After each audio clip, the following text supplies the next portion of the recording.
Pemirsa, masih bersama saya Rahayu Japar dan berikut kembali kami sampaikan berita Mataram hari ini.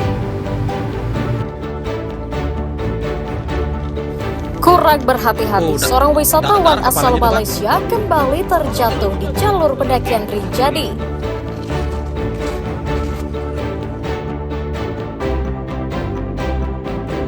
Curi ponsel penumpang seorang sopir taksi online di Mataram diringkus polisi.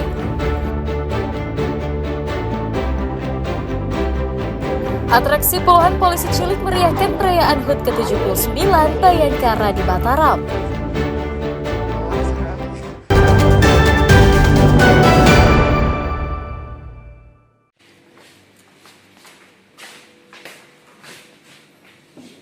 Seorang pria berinisial MS 40 tahun warga asal Lombok Tengah diringkus Satuan Reserse Kriminal Polresta Mataram karena diduga mengambil ponsel milik seorang warga.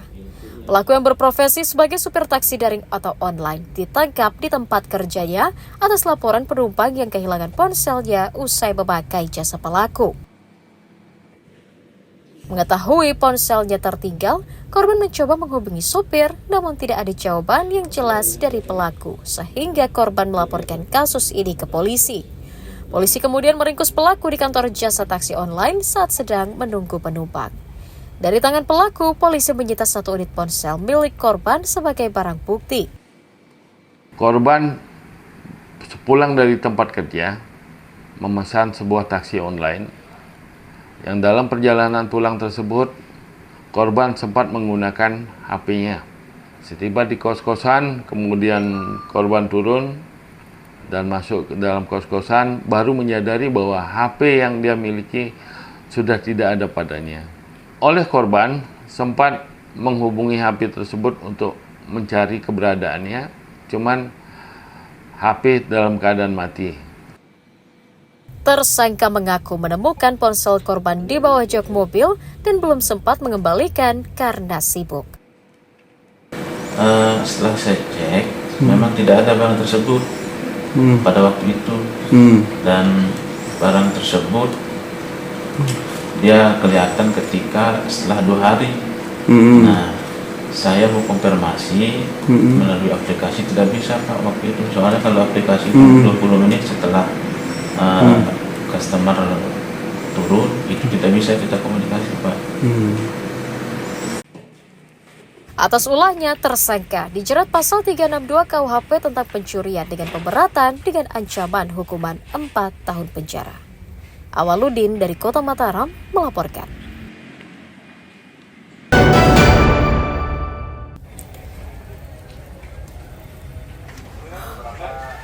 Seorang pria berinisial S 50 tahun diringkus Satuan Reserse Kriminal Polresta Mataram karena diduga menipu dan menggadai mobil yang bermasalah kepada rekannya.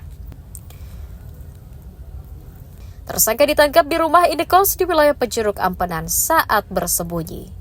Penangkapan itu dilakukan setelah pelaku tidak pernah memenuhi panggilan polisi. Dari tangannya, petugas menyita kwitansi bukti pembayaran gadai mobil miliknya sebagai barang bukti. Kasus penipuan tersebut bermulai dari transaksi gadai sebuah mobil Toyota Innova pada bulan Juli 2023 lalu. Pelaku S menggadai mobil kepada korban senilai 90 juta rupiah. Namun pada bulan Desember 2023, mobil tersebut ditarik oleh lessor atau pihak penyewa karena menunggak kredit atau setoran BPKB yang telah lebih dahulu digadaikan pelaku. Karena merasa dirugikan dan ditipu, korban kemudian melaporkan kasus yang menimpanya ke polisi.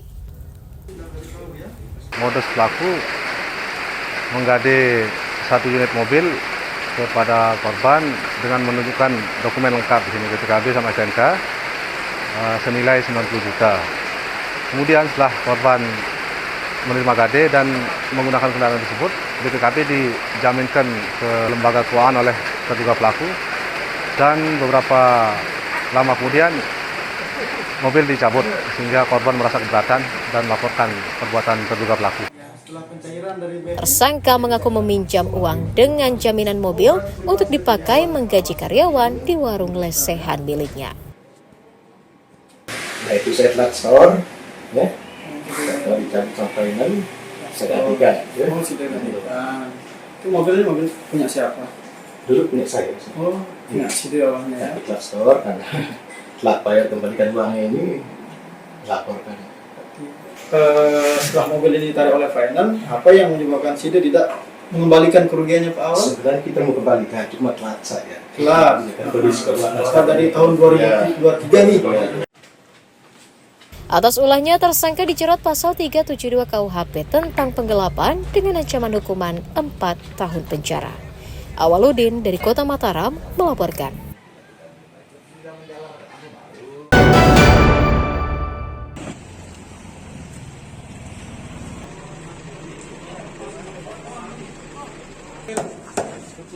Pemerintah Kabupaten Lombok Barat membentuk Satgas Penertiban untuk mengawasi jual beli miras ilegal di sejumlah tempat hiburan.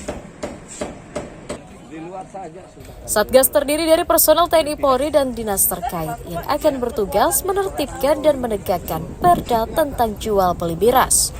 Dari data terakhir, petugas mendata sebanyak 104 lokasi tempat hiburan dijadikan tempat penjualan miras ilegal yang tersebar di 5 kecamatan, yakni Kediri, Lingsar, Narmada, Gunung Sari, dan Kuripan. Pemda akan melakukan penertiban jual beli miras dan operasional tempat hiburan yang tidak berizin sebagai langkah penegakan perda. Satgas juga nantinya akan menyosialisasikan dan mengimbau pengelola tempat hiburan agar segera mengurus izin operasional sesuai aturan. Mereka mengurus izin. Yang mau dimaksudkan mereka mengurus ini bukan diizinkan menjual tua. Bukan diizinkan, bukan.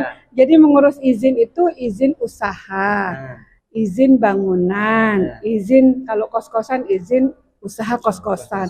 Dan semua ini ada aturannya. Kalau dia kafe tidak boleh menjual minuman keras karena di perda kita kan lokasi untuk penjualan minuman beralkohol itu hanya di Sekotong dan Senggigi. Pendataan dan penertiban dilakukan sebagai upaya untuk mengurangi dampak miras di tengah masyarakat. Hairul Amri melaporkan dari Kabupaten Lombok Barat.